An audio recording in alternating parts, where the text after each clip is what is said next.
Hola, que la paz del Señor esté con vosotros. Bueno, hoy vamos a hablar del Fiat Redentor, un tema que merece mucha atención y del que hay muchas consideraciones y muchas conclusiones que habría que trabajar.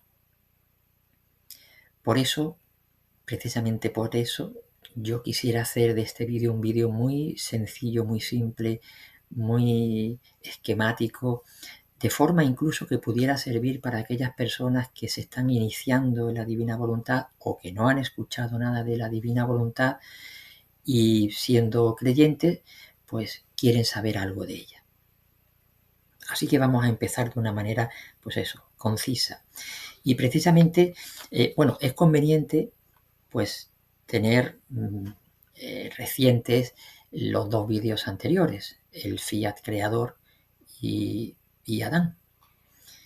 Pero bueno, Jesús, para ponernos en una casilla de salida, Jesús también hace una visión muy esquemática de cuál es la situación.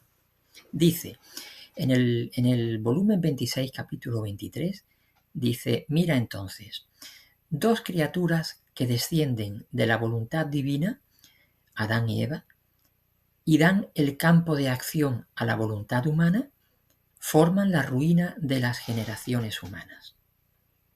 Es decir, Adán, ya hemos visto que fue creado por Dios en ese exceso de amor y tiene ideado para él vivir en el reino de la voluntad divina. Pero Adán prefiere seguir su voluntad humana, desconfía de Dios y, como cabeza de familia, transfiere a todas las generaciones humanas esa separación de Dios, el pecado original y todos sus efectos.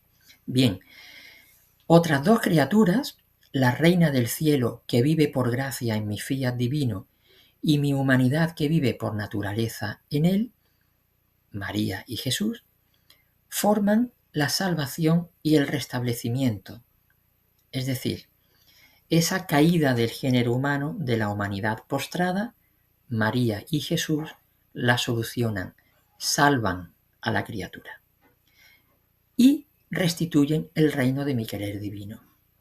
Leo la frase otra vez. Dice, forman la salvación y el restablecimiento, por una parte, la salvación y el restablecimiento, Fiat Redentor, la redención, y restituyen el reino de mi querer divino, que sería la tercera obra, el Fiat Santificador.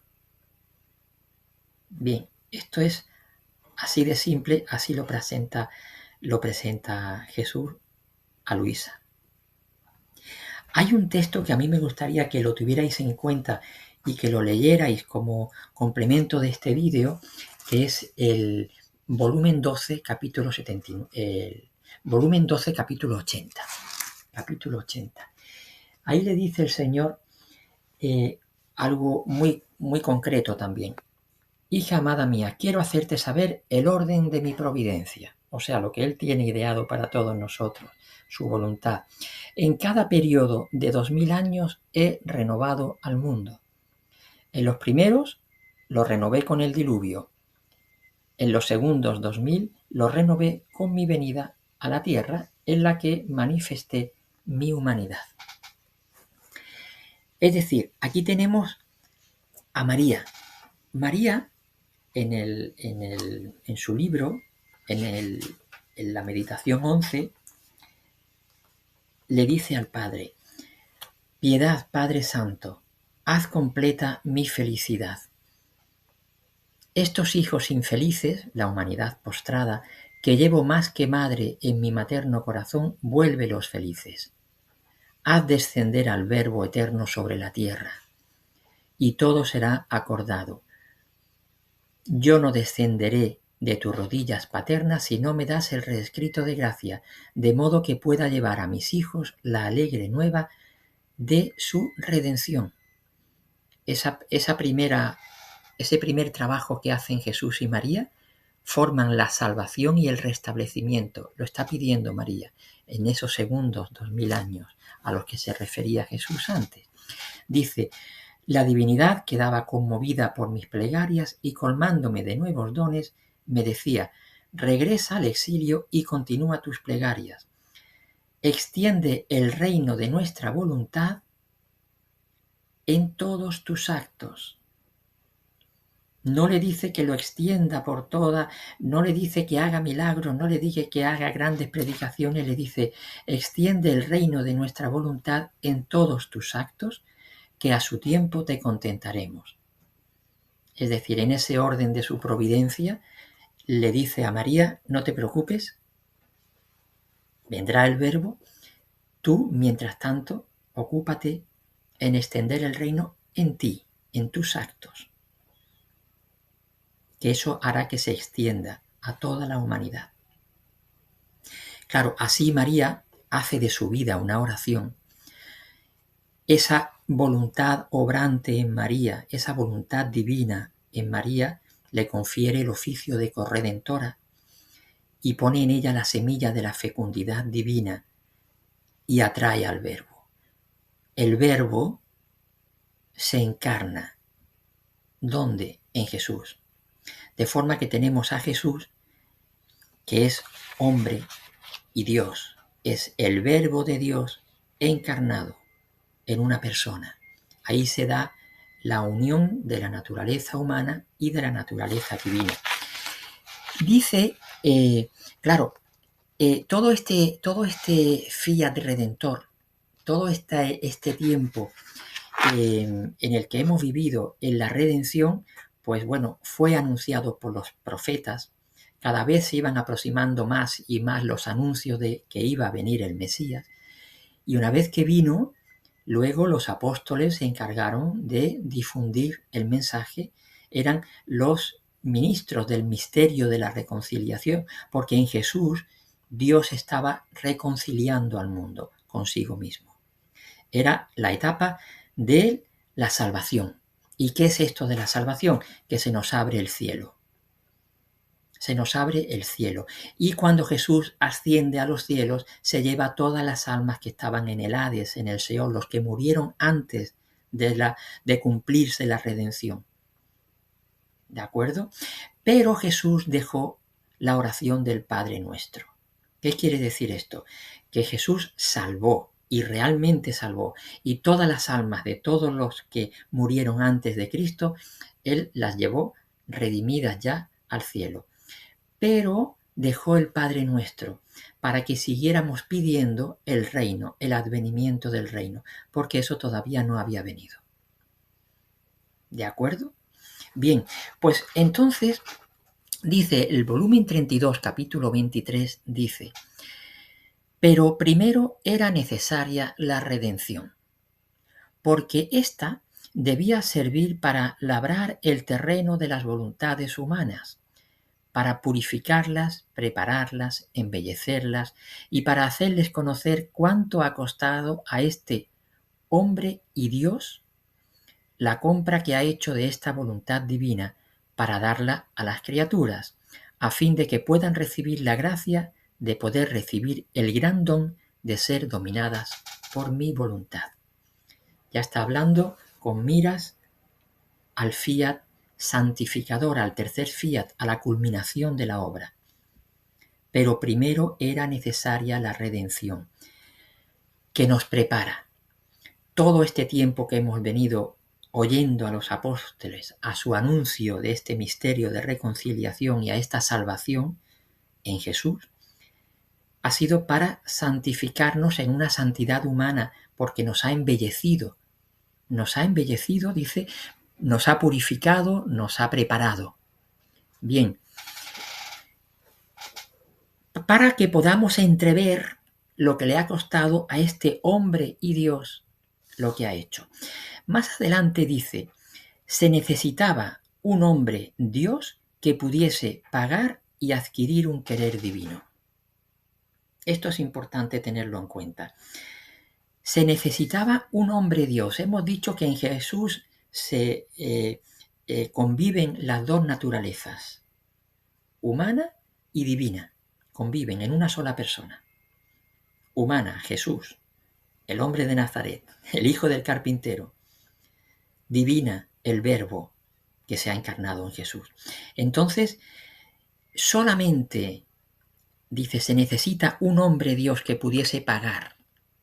Solamente ante una ofensa como la que se le hizo a Dios, ante esa deuda que hemos adquirido con Dios, nadie puede pagar sino un hombre Dios. No la puede pagar un hombre de nuestra generación, venida de Adán, caída, postrada, bajo los efectos del pecado, con todas sus impurezas. Tiene que venir un hombre Dios, el Verbo encarnado. Y además, para adquirir un querer divino. En el volumen 20, capítulo 43, dice: ahora, mi humanidad, antes que todo, debía rehacer y volver a llamar a este reino del querer supremo, el reino del querer supremo, en mí. El reino del querer supremo, para aclarar, es el que Dios tenía preparado para Adán. Pero Adán no superó la prueba, lo rechazó, entonces quedó ahí en suspenso. Pasaron estos 2000 años, el diluvio, porque la humanidad estaba postrada y ya en situaciones límites, y entonces Dios tuvo que intervenir y ahora ha intervenido otra vez con Jesús. Bien, pues este reino del querer supremo es el que se tiene que restablecer, el que tenía ideado para Adán. Pero ¿qué tiene que hacer Jesús, este hombre? Ahora sí es hombre, readquirir el reino en él. Bien, mi humanidad antes que todo debía rehacer y volver a llamar a este reino del querer supremo en mi naturaleza humana, para poderme disponer a formar la redención y así poder dar al género humano los remedios para salvarse. Aquí claramente está diciendo que la redención y el fiat de redención es para salvarse. Y claramente está diciendo que él como hombre tiene que formar ese reino en sí mismo. Por eso tantas veces dice Jesús: no he venido a hacer mi voluntad sino la voluntad del Padre. Yo no hago mis obras sino las obras del Padre. Jesús como hombre tiene que readquirir ese reino. ¿Por qué? Porque si Adán transmitió al hombre el estado de postración y la ruina máxima, Adán, hombre, criatura, ahora viene otra criatura, Jesús. Jesús fue engendrado, o sea, el Verbo se engendró, el Verbo se engendró, Jesús fue creado, es humano, a la par que divino.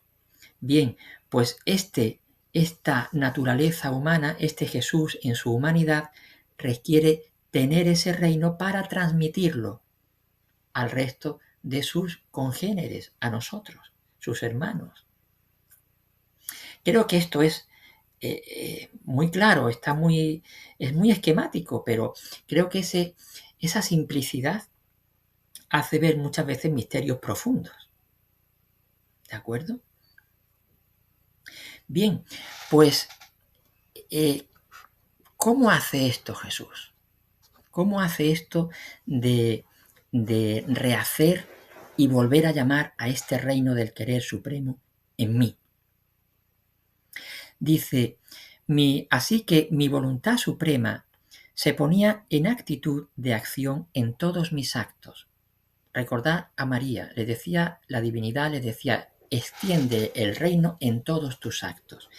Pues aquí Jesús dice que se ponía la voluntad suprema en actitud de acción, de acción en todos mis actos.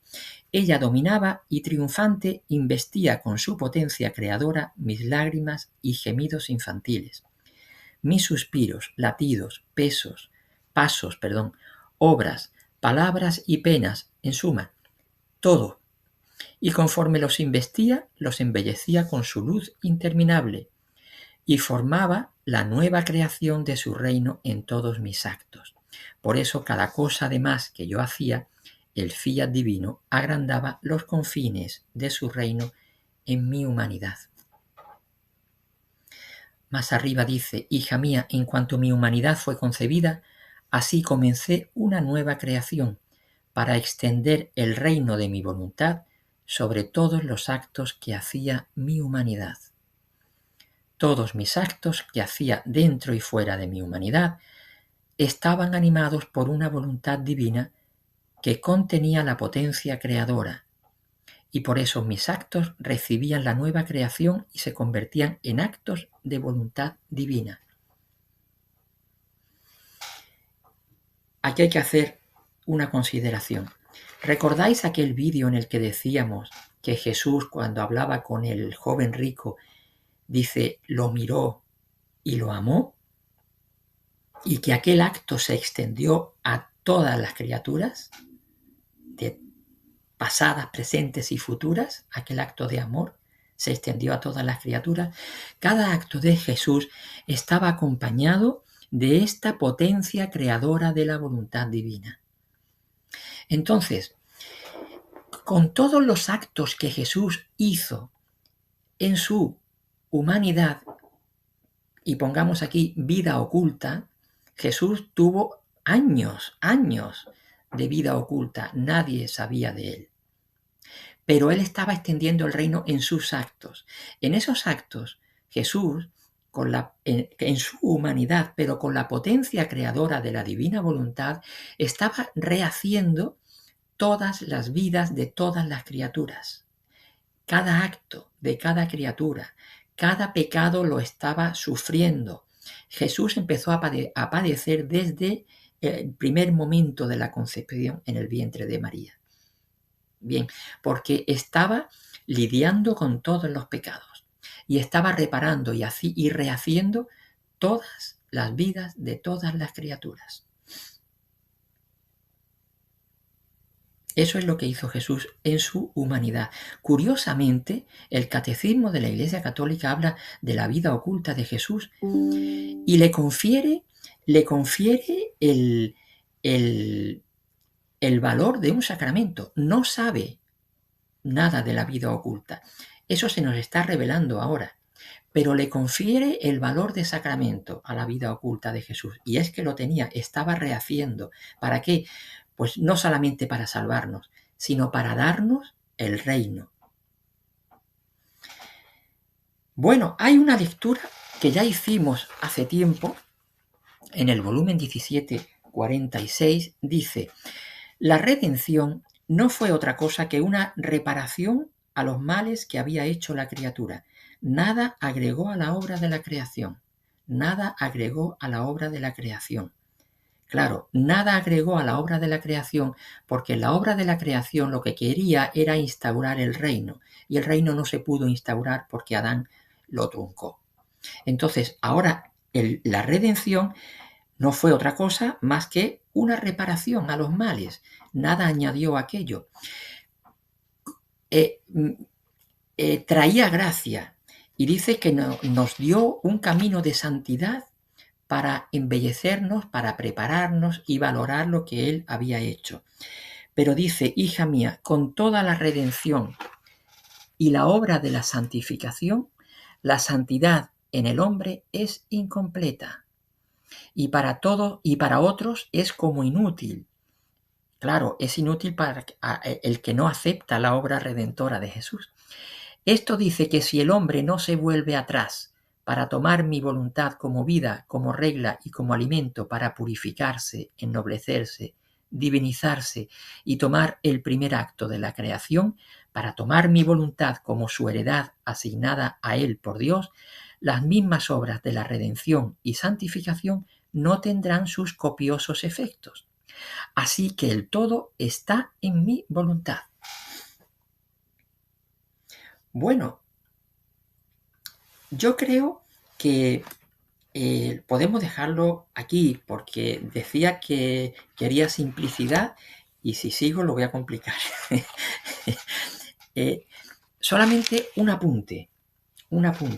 Todos estos actos que Jesús hizo, dice que los tiene colgados. Todos mis actos están suspendidos en mi querer y espero a las criaturas que vengan a vivir en mi querer y repitan en mi voluntad lo que hice yo. el Señor lo que nos está diciendo es que volvamos a hacer lo que Él hizo y que tomemos sus actos, que seamos otros Jesús, para darle Dios a Dios. Lo dejamos aquí y la semana que viene seguimos con el Fiat Santificador. Y este vídeo, yo creo, tal como ha salido, creo que sería muy útil para aquellas personas que no saben nada y quieren saber algo o te dicen, es que no entiendo. Creo que tiene la simplicidad de María. María no hizo grandes discursos ni grandes milagros, bueno, hizo el milagro de los milagros, pero aparentemente no hizo nada. Esa simplicidad muchas veces describe temas muy profundos. Muy bien, pues que el Señor nos bendiga. Adiós.